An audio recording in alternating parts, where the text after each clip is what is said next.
Broadcasting from the 72nd floor of First Canadian Place in the heart of Toronto's financial district, this is #Finance, the podcast that profiles innovative entrepreneurs and thought leaders operating in the public markets. Presented to you by the CSE, the Exchange for Entrepreneurs. Hi, it's Phil from the CSE today. I'm here with Ian Tennant from Newsfile. You are the co-founder and director there. Welcome. Thank you. We are at the we're at the CSC Media Center on the top of the First Canadian Place on the 72nd floor. We are going to talk about Newsfile as well as like news dissemination as well as best practices today for a lot of our issuers and have a great discussion about a whole bunch of things. So welcome again. I'd like to see first of all if we can start this conversation off with like a little bit of history about Newsfile. What is it? How long has it been around, and how large are you guys? Okay. Well, we've been around over 20 years now. Myself and a colleague started a company in Toronto in 2002, and that was when Sarbanes-Oxley came out, and that was forcing Canadian public companies to begin reporting to the SEC in the United States as foreign issuers. And there was opportunity in Canada, so to begin offering EDGAR filings to Canadian companies who had never done EDGAR before, and no one really in Canada had that expertise. So we started off offering EDGAR filings, and then of course, if you're doing EDGAR, you got to do CDAR as well. So it was really a full-service compliance company, regulatory compliance filings with all of the securities commissions in both Canada and the U.S. And we grew a good client base of publicly listed companies. And then we began from there building into the news space, which is a little bit different than compliance. It's more disclosure. We began building a Newswire, and there's a lot of challenges to building a Newswire. You've got to get those feeds. You need feeds into broker terminals like Bloomberg's and Thomson Reuters. You need feeds into all the banks, all the media sites, whether it's Yahoo Finance and so on. So there's a lot of distribution that you need to build in order to have a strong enough reach for a public company's press releases.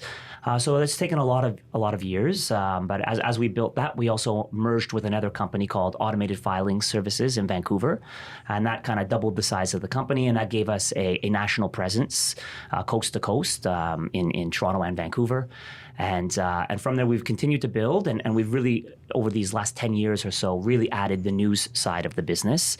And we now have a Newswire for public company press releases that's approved by all stock exchanges in North America, and that meets all the regulatory requirements of reaching your investors and reaching the financial community as a public company. So if I recall in our previous discussion, you have approximately 100 companies that are CSE companies. Right. And those are companies from all different sectors. We have a special arrangement where, first and foremost, today we just did a market open. So it was nice to be able to host you and your team to be able to open the market. We have, as an exchange with Newsfile, a very, very long history together. And I've also known yourself and some of your staff previous to working at the exchange as well. So it was definitely lots and lots of fun. And thanks. It was. You managed to do that really, really well. So in terms of like, let's think about like if a company is releasing news, stuff like this. So give us some of the best practices that you think issuers should be looking at, because I think it's important to be able to there's a lot of companies in the space. So then the question is that how can you guys help our issuers or any other issuers to make sure that you get the best impact? Well, I guess starting off for best practices, I mean, we're in a world now where everyone is kind of overwhelmed with information. So my advice to a public company that's writing a press release would be, less is more in a lot of ways. No one wants to read a really long press release. Yeah, so no one's got time. Everyone's got, phones and social media, and everyone's sharing everything. And then, you're almost overwhelmed with information and content. So I think what you want to do as a public company is focus on your headline. You need a good headline there. And then get your message across in the first paragraph. Whatever the message is of the press release, the real core of the press release, the real core of the announcement. should be made clear in that first paragraph. So it's like a little executive summary in the first paragraph, so to speak, right? Yeah, or something that really kind of gets to the point of what the press release is about. Because most press releases have there's a reason. There's a material announcement that the company is making, something that they want the investment community to be aware of. So make that point early in the press release. And a quote always helps as well. We've found people's eyes naturally skim. People skim when they read now, right? We all do it. You start reading, you maybe read that first paragraph, and then you start skimming. But your eyes will kind of stop quite often on a quote. So maybe put in a quote from your CEO or someone prominent at the company that's relevant to the press release, and then kind of wrap it up. You don't want to ramble on too much in a press release, much like a podcast. Right. Yeah, for sure. And so I would anticipate that as you say, is there a number of paragraphs that you think is ideal, or like 1 page, 2 pages type of thing, or? Yeah. I mean, one or 2 pages. It depends on the announcement itself. One or 2 pages is good. Some multimedia always helps as well, like attaching a picture, a graph, a chart. If you're a mining company, maybe you drill your assay results in a visual representation. If it's video that's embedded within there as well. Yeah, anything like that does always help. And we have found when we look at press releases that include a multimedia file, they get more clicks and they get more reads. Okay. People like pictures, and they're more inclined to click on it and read that press release. Because as a public company, you are competing with other public companies for investment dollars. And other public companies, they're all putting up press releases too. So your press release it is even though it's just making a material announcement, it's more than just disclosure. In a way, it's a form of marketing as well, and it's a way of helping your company stand out and get more investment dollars, right? Yeah. No, and that's definitely an idea. When I used to work at Gravitas Financial before this, we quite often would do every morning. We'd read the news releases. You're right, absolutely. Want to have it succinct as much as possible because the bankers or IAs have lots and lots of stuff to read, and they've got to try to make their sometimes investment decisions based off even just a headline, and that can be good and that can be bad, but yeah. Besides the point, yes, absolutely. From a press release standpoint, as quick and succinct as possible.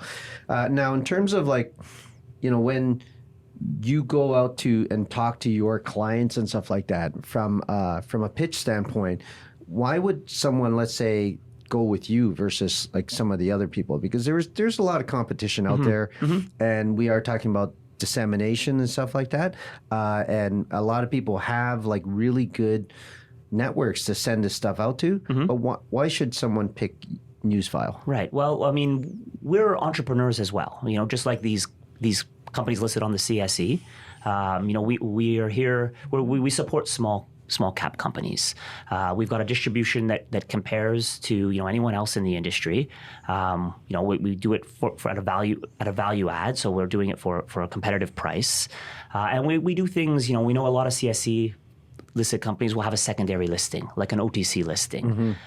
So we don't separate our distribution by Canada and the US. If you are a CSE listed company and you're also trading on the OTC, we're going to add the US to your distribution as part of your distribution. Okay. So we're going to feed into sites where retail investors in the US are looking, sites like E-Trade, TD Ameritrade.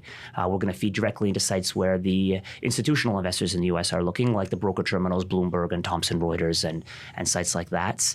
And we do that, as a standard. We're not going to separate Canada and the U.S. because most Canadian public companies, they're looking for U.S. investors as well. So things like that we do. We work with you. We really take customer service, I guess, as our priority, and that's how we try to differentiate ourselves.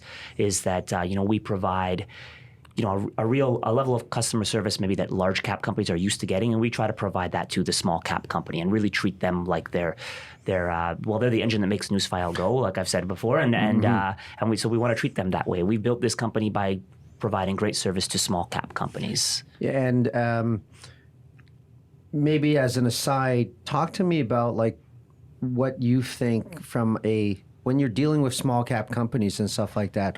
What are some of the common challenges that you're going to hear from the from either the IR staff or the senior management in terms of how they think you guys should run. And I guess let me just rephrase it this way. Some of the fallacies that actually come out of like usually when people are sending out news releases and stuff like that, if there's anything that you could say to your issuer in terms of teaching them on how to deal with you guys, right? Is there something that you want to say to them that would make either A, your job easier, or B, the interaction more robust? I can't think of anything off the top of my head. I mean, just you can call us anytime. I mean, one thing I want to say to any issuer is like if you're unsure of anything, give us a call. We're always there to answer any questions. If you're not sure about if you want extra distribution or what you might get from that distribution. I mean, an example, maybe last week we had a company that recently listed on the Frankfurt Stock Exchange, and they had questions about reaching Germany now that they are listed on the Frankfurt Exchange. And they were a CSE listed company as well. Okay. But they now had a Frankfurt listing as a secondary listing.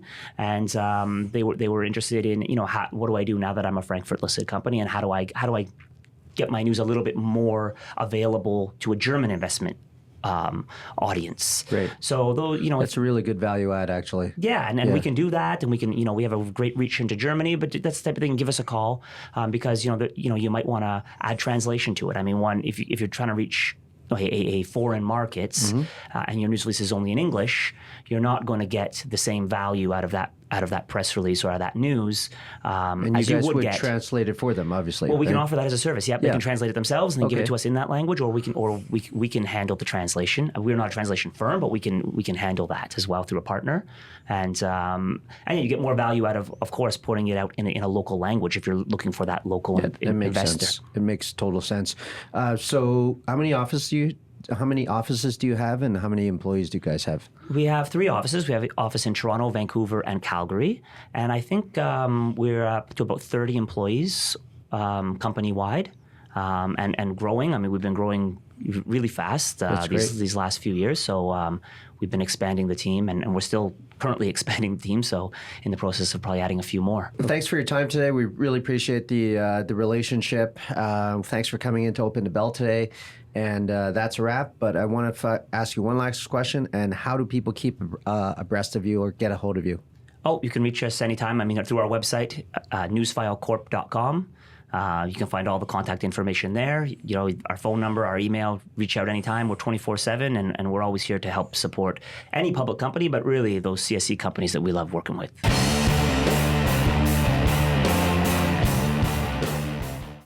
We're social here at the CSE. Each and every day we'll keep you up to date on trending topics that investors are talking about, such as cannabis, blockchain, and esports. Follow daily CSE news and events on your favorite social media platform: Twitter, Instagram, Facebook, LinkedIn, and YouTube. You'll find exclusive interviews with leading entrepreneurs from a variety of industries, thought-provoking stories from across the world of finance, and updates from CSE events taking place worldwide.